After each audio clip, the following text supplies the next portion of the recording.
What's happening, everybody? So I had somebody in the comments, and look, I know people say, don't say anything, but look, man, it's fuel, man. It's all fuel for this channel. It's fuel to keep me going, to keep you going, to provide good content. Somebody said, I don't even know if they were kidding or whatever, man, but they said, this is a cult. Man, I think you're giving me way too much credit to say that. This is a small cult, if it is one. And it's a cult of trying to help people, trying to share experiences. Because, man, every single day I get people who man, your stories remind me of experiences that I had, and then people will leave comments, tell me their story, and some of you guys' comments end up inspiring me to do a whole episode. Inspired to do an entire episode by somebody's comments. And I thank everybody out there who has done that, because that takes something, man. Here's the thing. People say, when are you going to run out of ideas? I'm never going to run out of ideas because life keeps going. Life keeps presenting situations. Life keeps putting things on the table. Life keeps giving opportunities that inspire me to talk. Sometimes those things that inspire me are incidents and things that happened in the past. Sometimes it's just spur of the moment, like right now. You know, I don't know where life is going to lead. All I know is it's like playing music. If you put out good energy, the audience is going to give it back to you. If you put out good music and good energy in a live environment, you're going to get all that energy back. And so I'm following that same principle of playing live in music and doing the same thing here. There's no script right now. I tell, sometimes I'll have a little script off to the side, but like videos like this, man, I know I've got time. I've got a limited amount of time to get things done. And so I'm here with you now. And this is not a cult, unless cults actually help people. You know, I remember, and if there's somebody out there that knows more about this story, speaking of cults, remember David Koresh, right? Now, there was a band on the Sunset Strip called Mosart. Now, I never saw them live, but I had people tell me that they were an excellent Sunset Strip band, right? I had friends that were like, we only go see you guys and we go see Mosart. I'm like, okay. And Mosart seemed to be, doing that classical influenced thing, almost something that Yngwie kind of started. It seemed like that was Mosart. They had big hair, frilly shirts, candelabras, all that whole Baroque music kind of thing. And like I said, I never heard one note they ever played, but when you saw the picture and you saw the name Mosart, obviously Mozart is one of the biggest names in music history, right? If not the biggest. If people probably knew more about Mozart than say Bad Bunny or Bad Baby or whatever else, Dua Lipa or whatever nonsense people are listening to now, if they knew more about Mozart than they did those artists, they'd be much, much better off. But I digress, right? I digress. Mosart was a band on the Sunset Strip. And they were headlining and they were big, man. I remember their pictures being plastered in all the magazines and all that stuff. But apparently, and like I said, this is a call for somebody to tell me if anybody out there knows the story behind all this. I guess David Koresh was hanging out on the Sunset Strip for a while, and he was into music. I think I think he was playing music at his compound in Waco, Texas, and I think that was part of, like, it's weird how a lot of these guys, whether it's Charles Manson or David Koresh, they're also like musicians. So maybe that's why somebody says I'm running a cult, because ultimately, man, we musicians, we're putting ourselves on the cross when we get on stage. We're up there, and we can very easily be crucified or worshipped. And we're not gods. We are not gods by any means. No rock star is a god.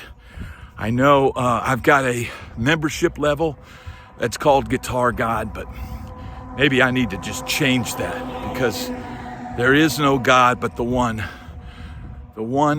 up above, right?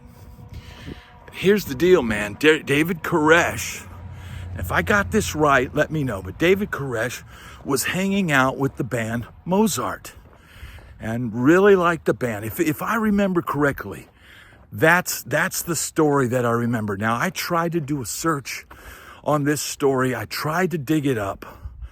I think it might have been in one of the music magazines back in the day.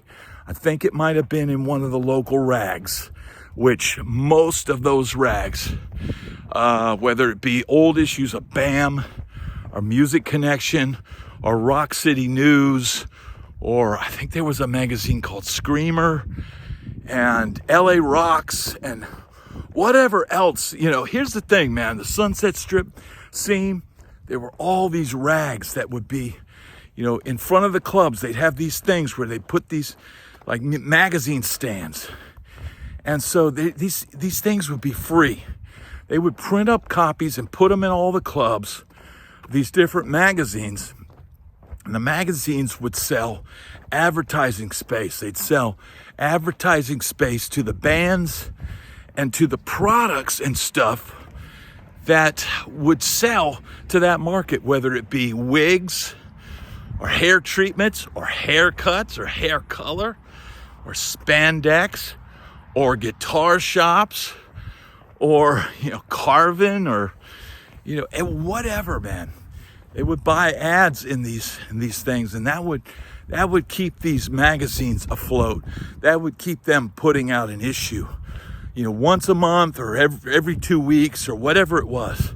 And they would also advertise. Here's the thing. I'm not sure, because I'm unable to contact our old manager. I'm not even sure if he's still alive. I haven't been able to find anything out about that, but we had an old band manager back then, and when I joined Shock, we ended up on the cover of Rock City News within like 2 weeks of me joining the band. 2 or 3 weeks. And I have a feeling that was probably hey, do you guys want a cover feature? We'll put you on the cover. We'll do an interview. You'll get a free photo shoot out of it. And, we'll promote your show. And maybe $500 was paid, or maybe $300, or maybe $1,000 was paid for that to happen. I don't know. I don't know if that's how it went down, but it may have been that's how it was sold. Hey, you get a free photo shoot, you get all this press, and you guys got this big show coming up, so you want it packed, right? So it makes sense. It makes sense. It's before the days of the internet. You handed out flyers, but man, certainly if your smiling mug is on the cover of Rock City News and you got a big show at the Roxy and you're headlining, well, that's going to put your name, that's going to put your face. There's going to be people that'll go, girls that'll go, where's that one? Oh, he's so cute. It's going to elevate your street status. It's going to take you off the who are these losers to, oh wow, these guys look cool. Let's go see these guys. So, who knows? Who knows what goes down? You got David Koresh hanging out with Mosart. You got bands potentially paying to get on magazine covers. And like I said, I'm not sure if that's how it went down, but you got to figure these magazines were giving the magazines away for free. So any way they could get money coming in to keep the machine fed was probably utilized. And you know, it's just it's a crazy and wild life. It's been a crazy, wild ride.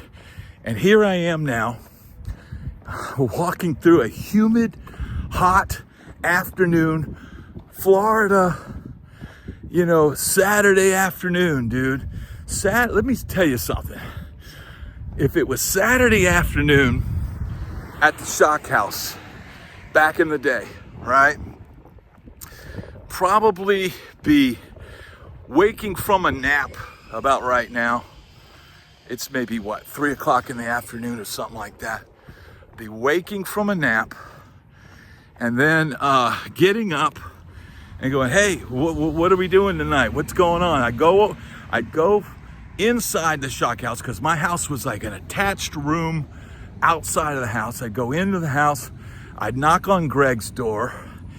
You know, he would have whoever he had from the night before laying in his bed with him, and he'd kind of come to the door and maybe have a towel wrapped around him or something. I'd go, dude, what are we doing tonight? Dude.